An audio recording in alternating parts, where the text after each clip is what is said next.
요즘 과중한 업무로 몸이 축나는 것 같아 헬스장에 다니기로 결심했다. 오후 출근하는 나로서는 오전 9시 타임이 딱 맞았고 백화점 헬스장은 그 시간대에 주로 아줌마들과 몇몇 젊은 여성들이 이용하곤 했다. 특히 젊은 여성들은 화장품 가게나 개인 사업을 운영하는 듯한 이들로 보였다.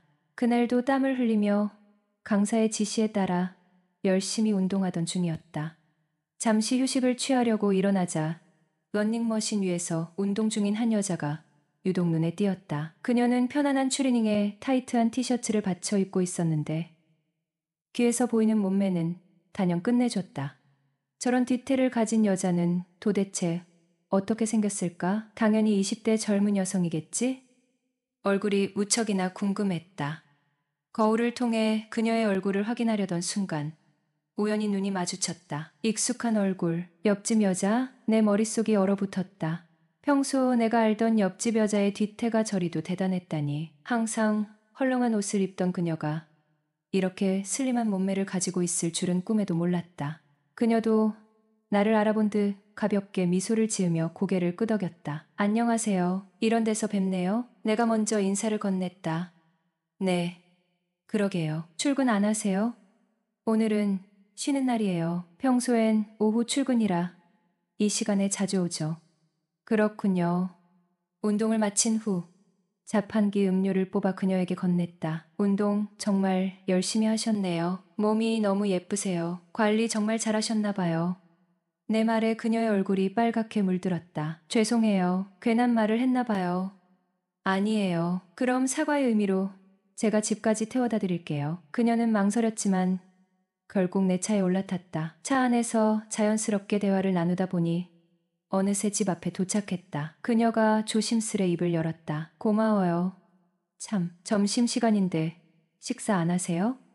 해야죠. 가서 차려 먹죠 뭐. 이런, 혼자 먹으시려고요?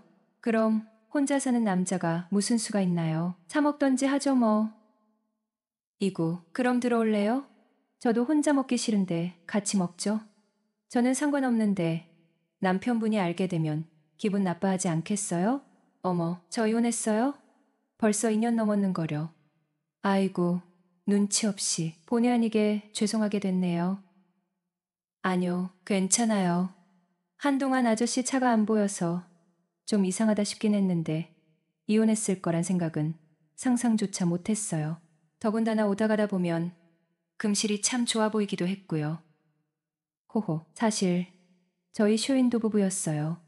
그래도 다행이네요. 이혼 얘기를 웃으면서 하는 게 어쩌겠어요. 서로 안 맞으면 헤어질 수밖에요. 처음엔 조금 힘들었는데 이젠 아무렇지도 않아요. 이제 같이 식사하실 거죠?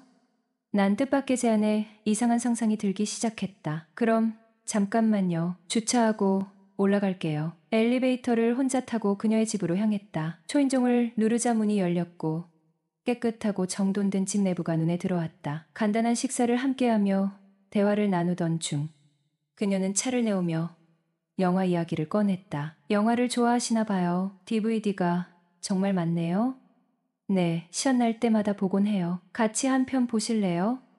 내키는 대로 한 장을 골라 재생 버튼을 눌렀다. 그러나 화면에 나타난 것은 다름 아닌 영화 방자전이었다. 순간 그녀의 얼굴이 새빨개지며 허둥지둥 리모컨을 들고 전원을 끄려고 애썼다. 뒤에서 조용히 다가간 나는 나지막이 말했다. 끄지 말아요. 보고 싶은데요. 그녀는 거친 숨을 몰아쉬우며 얼굴이 빨갛게 달아올랐다.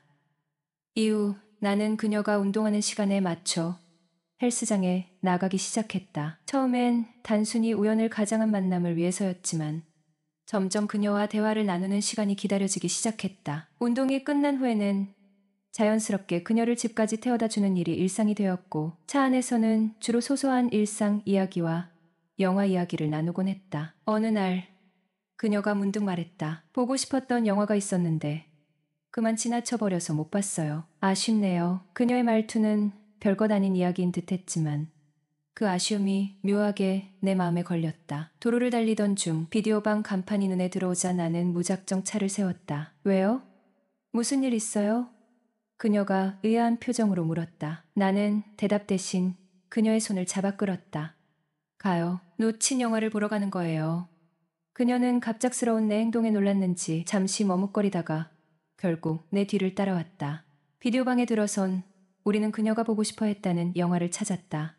값을 치르고 나는 다시 그녀의 손을 이끌고 작은 방으로 들어갔다. 그녀는 여전히 놀란 듯 나를 바라보며 웃음을 터뜨렸다. 정말 엉뚱한 분이시네요. 이런데 오자고 할 줄은 몰랐어요. 하하. 그냥 정희 씨랑 헤어지기 싫어서요. 그리고 정희 씨가 못 본 영화라니까 같이 보면 좋잖아요. 나의 말에 그녀는 어쩔 수 없다는 듯 고개를 끄덕였다. 그렇게 우리는 방 안에 나란히 앉아 영화를 보기 시작했다. 하지만 영화가 시작되고 얼마 지나지 않아 나는 영화 내용에 집중할 수 없었다. 화면 속 이야기가 아무리 흥미진진했어도 내 옆에 앉아있는 그녀가 더 신경 쓰였다. 그녀 역시 집중하지 못하는 것 같았다. 손가락을 꼼지락거리며 자세를 바꾸는 모습이 눈에 들어왔다. 나는 머릿속에서 고민을 거듭했다. 뭔가 해야 해. 지금 이 어색함을 깨야 해. 결국 나는 조심스럽게 말을 꺼냈다. 정희 씨, 혹시 불편해요? 비디오방에서 영화 보는 자세를 제가 알려드릴까요? 그녀는 고개를 갸웃하며 나를 바라봤다. 자세요? 그게 따로 있나요? 나는 웃으며 고개를 끄덕였다. 있죠. 아주 편안한 자세요. 나는 그녀에게 신발을 벗게 하고 다리를 쭉 뻗게 한 뒤 등받이에 기댈 수 있도록 해주었다. 그리고 나도 그녀 옆에 바짝 다가앉으며 말했다. 이게 가장 편안한 자세예요. 이래도 불편하면 제게 기대세요. 그녀는 내 행동에 어이없다는 듯 웃음을 터뜨렸다. 정말 웃긴 분이에요. 이런 데서도 이런 걸 생각하다니. 하지만 그녀는 곧 내가 알려준 자세로 몸을 기대었다. 방 안은 점점 더 편안한 분위기로 바뀌어갔다. 하지만 영화는 여전히 지루했다. 아니, 솔직히 말하면 영화의 재미와는 상관없이 그 순간이 너무 길게 느껴졌다. 졸음을 참으려고 얼마나 애를 썼는지 모른다. 그녀 몰래 하품을 참으려고 손으로 입을 가리는 횟수가 늘어났다. 그런데 문득 옆을 보니 그녀 역시 졸고 있었다. 살짝 고개를 숙이고 조용히 숨을 내쉬는 그녀의 모습이 어찌나 평화로워 보이던지 그 순간 내 가슴이 두둥거렸다. 아무 말 없이 그녀를 바라보며 나는 문득 이런 생각이 들었다. 이 평화로운 순간이 계속되면 좋겠다. 그렇게 우리는 나란히 앉아 어색하면서도 익숙한 시간을 보냈다. 영화가 끝나고 방을 나설 때쯤 그녀는 가볍게 기지개를 켜며 말했다. 오늘 정말 이상한 하루였어요. 그래도 고마워요. 정말요? 다음에도 같이 영화 볼래요? 나는 장난스럽게 물었고 그녀는 살짝 웃으며 고개를 끄덕였다. 그날 이후 우리는 조금 더 가까워졌다. 영화를 본다는 핑계로 그녀의 집을 자주 드나들기 시작했다. 어느덧 자연스럽게 내 식사까지 챙겨주기 시작한 그녀. 어느 날 나는 조심스럽게 말을 꺼냈다. 정희 씨, 이러다 정들면 어떡해요? 이렇게 매일 저녁마다 밥상을 차려주시면 마치 결혼한 것 같아요. 그녀는 웃으며 대답했다. 그런가요? 제가 차린 밥을 맛있게 먹어주니 오히려 제가 더 행복한 거려. 그 말을 들은 나는 한 걸음 더 다가갔다. 그럼 우리 오늘부터 제대로 사귈까요? 그녀는 잠시 망설임 없이 고개를 끄덕였다. 그 순간 둘 사이의 거리감이 사라지는 듯했다. 안녕하세요. 저는 출퇴근이 자유로운 IT 회사에서 일하고 있습니다. 주로 재택근무를 하는 날에는 밤에 작업을 많이 하게 되어 낮에 여유 시간이 많습니다. 그 덕분에 자신을 돌보는 시간이 생겼고 그동안 몸이 많이 피로해져 헬스장에 가기 시작했어요. 그렇게 헬스장에서 우연히 만난 한 분. 그분이 바로 제 인생을 바꿔놓을 사람입니다. 그녀는 10살 연상으로 처음 만났을 때 외모에 호감이 생겨 자연스럽게 연락을 시작했어요. 처음에는 단순한 관심이었죠. 하지만 점점 대화를 나누면서 그녀와 저는 너무 잘 맞는다는 사실을 알게 되었습니다. 성격도 비슷하고 관심사도 비슷하고 심지어 저의 이상형에 딱 맞는 분이었어요. 그녀와 연락을 할수록 저는 점점 빠져들 수밖에 없었습니다. 더 이상 그녀를 놓칠 수 없다는 생각이 들었죠. 그런데 처음에는 그녀가 저를 어린아이처럼 대하는 것이 느껴졌어요. 나이가 차이가 나다 보니 처음에는 그 점이 불편하기도 했지만 제 마음은 이미 그녀에게 가 있었습니다. 그래서 저는 계속해서 적극적으로 연락을 했고 그녀도 결국 제 마음을 받아들여 주었습니다. 그때 그녀는 한 가지 당부를 했죠. 우리는 언젠가는 끝내야 하는 사이일 거야. 그 말을 들었을 때 저는 순간 당황했지만 동시에 그녀를 사랑하는 마음이 강하게 들었습니다. 사귀기 시작하면서 우리의 관계에는 몇 가지 고비가 있었습니다. 서로 너무 좋았지만 그녀는 불안해하고 힘들어했습니다. 나이 차이 문제도 있었고 사회적인 시선도 문제였죠. 그리고 그녀는 이미 이혼을 한 번 경험했기 때문에 결혼에 대한 고민이 컸습니다. 그래서 여러 번 헤어지자고 했지만 저는 그럴 수 없었습니다. 서로 너무 사랑했기 때문에 결국 헤어지기는커녕 더욱 끌어당기게 되었죠. 그러나 시간이 흐를수록 그녀는 현실적인 문제에 대해 두려움을 느끼고 있었습니다. 결혼을 하면 행복하지 않을 것 같다고 했습니다. 20대의 좋은 추억들도 쌓을 수 있는데 내가 결혼하면 그런 추억을 쌓을 기회도 적어지고 결혼은 현실이기 때문에 힘든 일도 많아질 거야. 그런 준비가 되어 있지 않으면 행복하지 않을 거야. 그녀의 말에는 이해가 가는 부분도 있었지만 그럼에도 불구하고 저는 그녀와 함께 결혼하고 싶다는 생각을 떨칠 수 없었습니다. 그녀와 사귀기로 한 날부터 우리는 사실상 동거를 시작했어요. 서로 가까운 곳에 살며 일상적인 시간을 보내고 싸우고 화해하는 그런 일상들이 반복되었습니다. 1년 정도가 지나고 나서 그녀는 결혼에 대해 이야기하는 대신 지금처럼 살자는 말을 했습니다. 결혼 같은 건 이제는 원하지 않는다고 했어요. 나이가 들어서 결혼에 대한 부담도 커졌고 아마도 그만큼 현실적인 고민이 많았을 거라 생각합니다. 그런데 얼마 전 그녀의 친구가 늦둥이를 낳고 돌잔치를 하면서 그녀에게도 변화가 생긴 것 같아요. 나도 늦기 전에 아이를 낳고 싶어 라고 갑자기 말하는 것이었죠. 그 전까지는 결혼에 대한 이야기를 하지 않았고 지금처럼 재밌게 살고 싶다는 이야기를 했던 그녀였기에 그 말이 정말 뜻밖이었어요. 이제 와서 결혼은 아니지만 아이를 낳아 키우고 싶다는 말을 들었을 때 제 마음은 혼란스러웠습니다. 그럼 왜 이제 그런 생각을 하게 된 걸까요? 그녀가 한 말이 과연 진심일까요? 저는 정말 혼란스러웠습니다. 결혼을 하지 않고 아이만 낳아 기른다면 우리 관계가 어떻게 될지 전혀 예측할 수 없었습니다.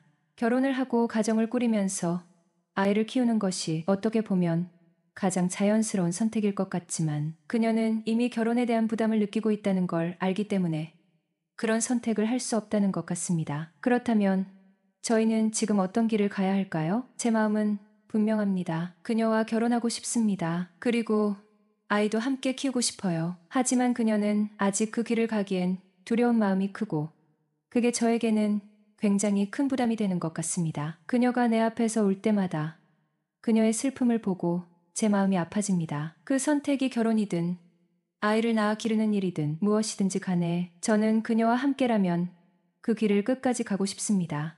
사랑은 기다림이다. 마음이 변하고 상황이 바뀌어도 그 기다림이 진정한 사랑으로 이어질 때 그 사랑은 더욱 깊어진다. 나이트클럽에 들어섰다. 끈적끈적한 음악이 흐르고 스테이지에서는 남녀가 부둥켜 안고 춤을 추고 있었다.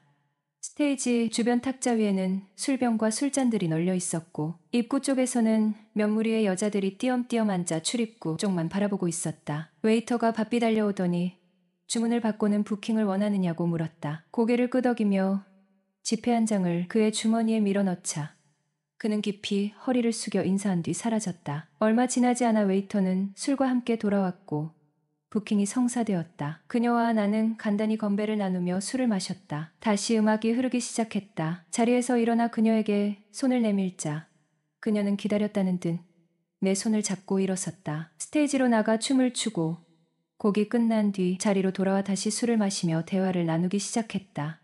사실 어려운 부탁 하나 해도 될까요? 너무 어려운 거면 안 들어줄 거예요. 별거 아니에요. 사람들이 보면 우리가 어색하게 앉아있는 것처럼 보이잖아요. 좀 더 바싹 붙어 앉아줄 수 없을까요? 쪽팔리거든요. 그녀의 말에 나는 웃으며 고개를 끄덕였다. 그렇게 어렵지 않네요. 그녀는 장난스럽게 웃으며 자리에서 더 가까이 다가와 앉았다. 이 정도면 됐나요? 나쁘지 않은데요. 더 가까우면 좋긴 하겠지만. 잠시의 침묵 후 나는 물었다. 남자친구 있어요? 네, 있어요. 얼마나 만났는데요? 3년 조금 넘었어요. 잘해줘요. 요즘은 살짝 소원해진 것 같긴 해요. 그녀가 약간 당황한 듯 대답했다. 나는 미소를 지으며 말했다. 난 여자친구랑 5년 됐는데 여전히 너무 좋아서 탈이에요. 그녀가 고개를 갸웃하며 물었다. 어떻게 그럴 수 있죠? 보통 2년만 지나도 애정이 식는데. 글쎄요. 배려심 때문일 수도 있고 지치지 않는 체력 덕분일지도요. 그녀는 웃으며 말했다. 자신감이 대단하시네요. 여자친구가 정말 좋아하겠어요. 그쪽도 그런 사람 좋아하죠? 말 잘 듣고 에너자이저 같은 남자. 당연하죠. 그런 사람 싫어할 여자가 어디 있겠어요? 나는 그녀를 보며 물었다. 그럼 우리 쿨하게 만나볼래요? 그녀는 놀란 듯 웃으며 대답했다. 저 남자친구 있다니까요. 그리고 당신이 진짜 그런 사람인지 어떻게 알아요? 오늘 확인해보면 되잖아요. 마음에 들면 연락처 주고받고 아니면 쿨하게 헤어지면 되고. 그녀는 잠시 고민하다가 웃음을 터뜨렸다. 재밌긴 하겠네요. 우리는 다시 잔을 들이켰다. 끈적한 음악이 흘러나오는 가운데 분위기는 더욱 깊어지고 있었다. 저는 올해 32살, 부산에 사는 평범한 직장인입니다. 제 할아버지는 평생 고향에서 땅만 보고 농사만 지으며 사셨습니다.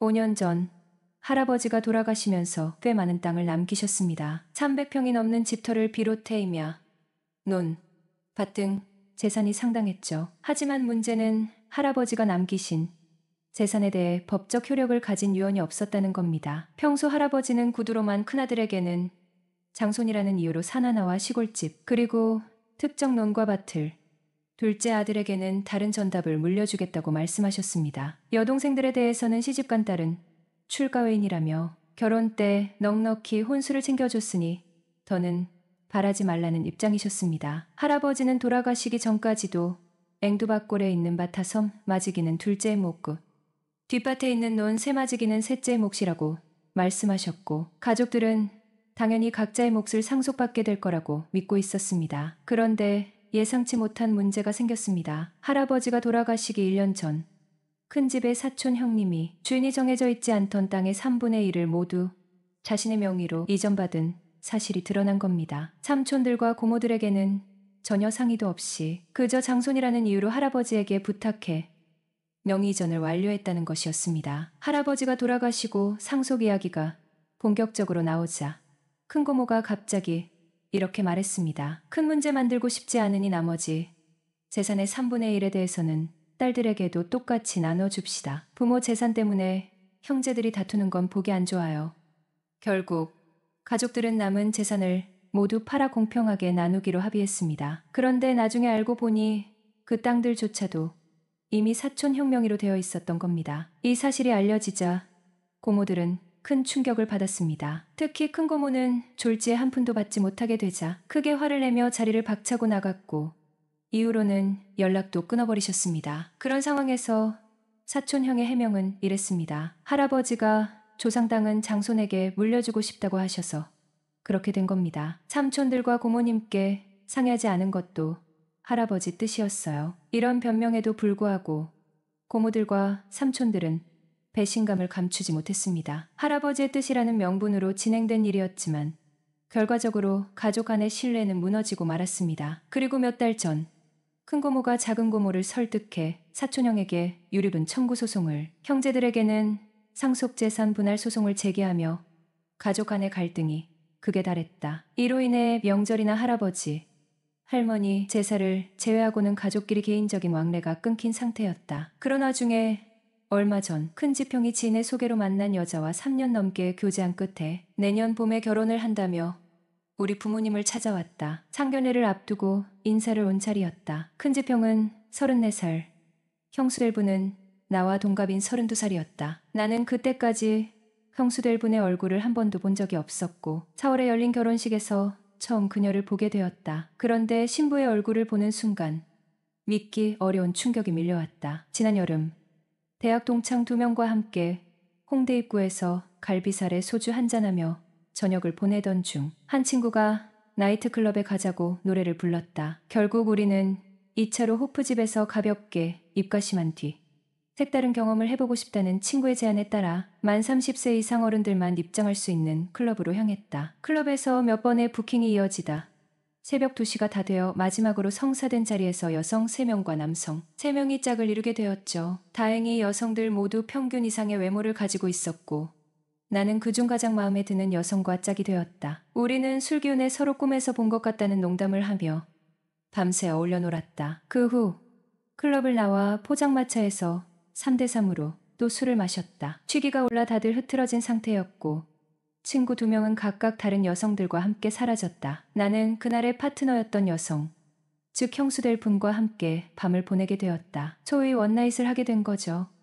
다음 날 아침 눈을 뜨니 테이블 위에 연락처와 이름이 적힌 메모가 놓여 있었다. 연락하고 지내자. 밤새 무슨 일이 있었는지 알면서도 믿기지 않는 상황에 머리가 멍했다. 점심이 다 되어서야 숙소를 나왔다. 그날 일을 깊이 의미 부여하지 않기로 하고 잊으려 했지만 마음 한구석에 어딘가 모르게 남아있었다. 어느 날 술에 취해 집에 들어가기 아쉬운 밤이었다. 문득 메모에 적힌 번호가 떠올랐다. 심심풀이 겸 가벼운 마음으로 전화를 걸어봤는데 그녀가 뜻밖에도 이렇게 답했다. 우리 집으로 올래요? 주소 보내줄게요. 그 말을 듣는 순간 어안이 벙벙했다.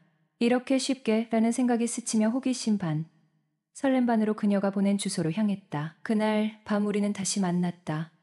그렇게 시작된 관계는 가볍고도 익숙했다. 특별한 감정 없이도 서로의 빈틈을 채워주는 만남이 몇 번 더 이어졌다. 심심한 일상을 잠시 달래주는, 그리고 그저 그날을 즐기는데 그치는 관계였다. 그러다 어느 날 연락이 뚝 끊겼다. 나는 그냥 끝난 일이라고 스스로를 다독이며 잊으려 했다. 하지만 몇 달 뒤 상상도 못했던 일이 벌어졌다. 결혼식장. 사촌형의 결혼식에서 신부로 서 있는 그녀를 보는 순간 마치 심장이 멎는 것 같았다. 나를 보며 잠시 멈칫한 그녀의 얼굴에는 당황한 기색이 역력했지만 우리는 철저히 아무 일도 없었던 것처럼 행동했다. 나는 속으로 혼란스러웠지만 결혼식을 막을 수도 무슨 말을 할 수도 없었다.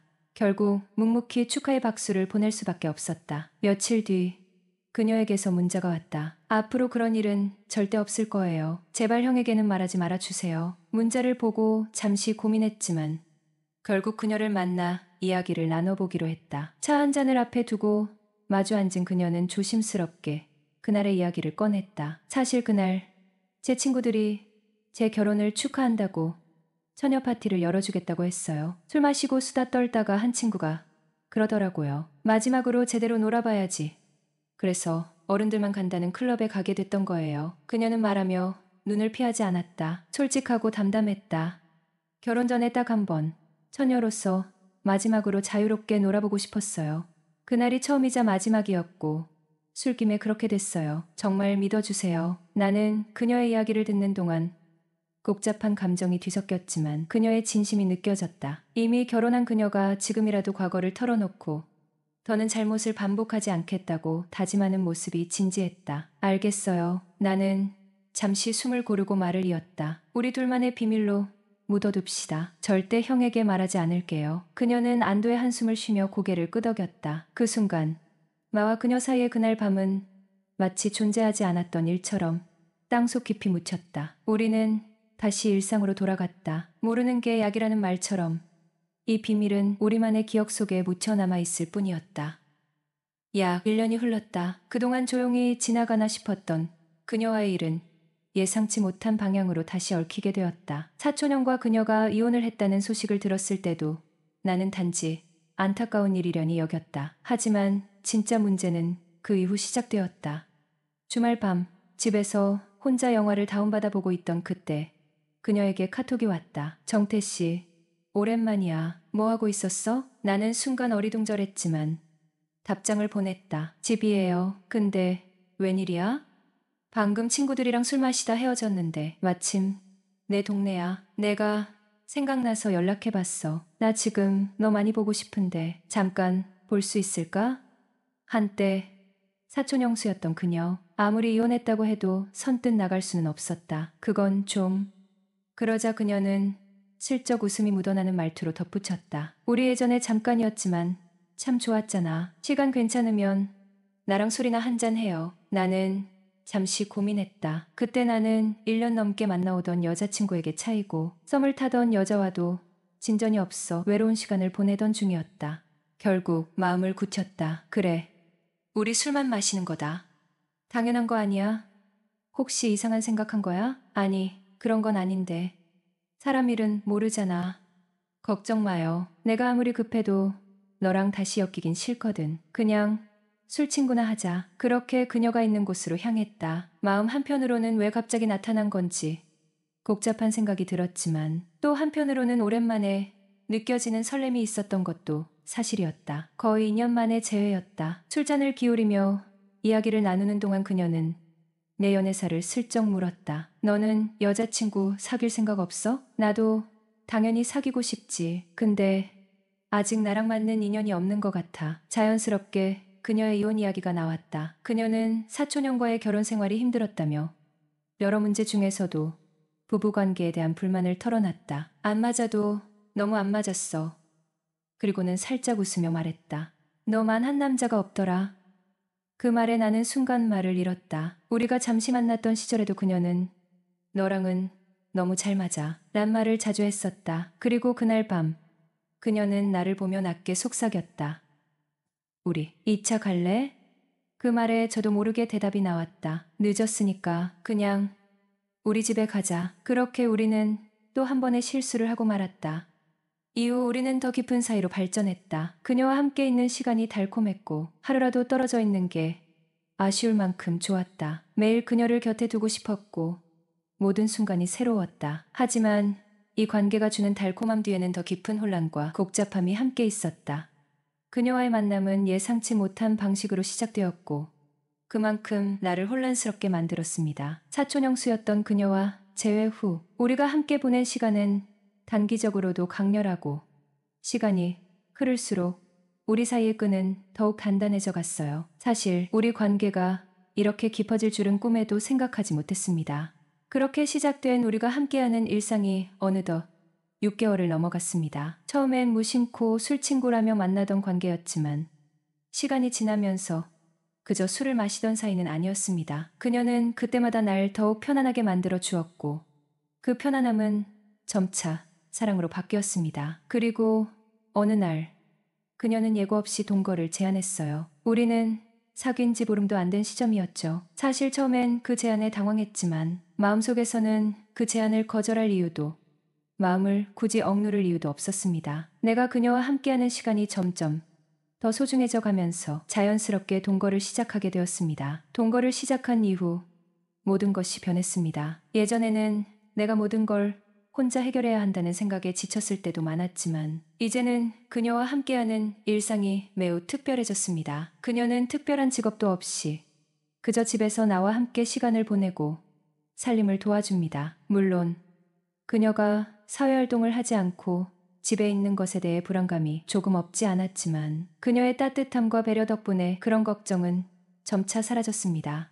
하지만 적지 않은 나이에 언제까지 이런 관계를 유지할 수 있을까 걱정이 됩니다. 진정한 사랑은 관계를 만들어가는 과정이다. 사랑은 그 자체로 아름답지만 두 사람이 함께하는 노력 속에서 더욱 빛난다.